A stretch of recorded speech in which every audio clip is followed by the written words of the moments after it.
রাস্তায় ময়লা ফেললে আমরা ফাইন শুরু করব 1 সেপ্টেম্বর থেকে।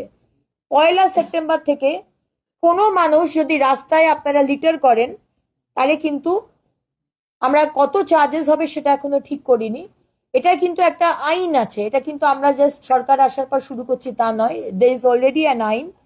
এবং সেই আইন মাফিক আমরা কিন্তু 1 সেপ্টেম্বর 3 মাস সময় দিচ্ছি বাংলার মানুষকে, আসানসোলের মানুষকে, শিখে নিন, রাস্তায় ফেলবেন না।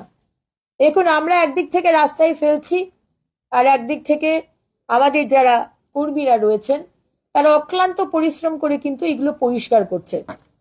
ময়লা পরিষ্কার করতে কিন্তু কারোরই ভালো লাগে না, কিন্তু পেটের দায়ে এই কাজগুলো করতে হয়। তাই আসুন না সবাই মিলে একসঙ্গে টিম ওয়ার্ক হিসেবে কাজ করি। আমরা ময়লা ফেলবো না, আর যারা ময়লা তোলা তাদেরও কাজটা অনেক হালকা হয়ে যাবে।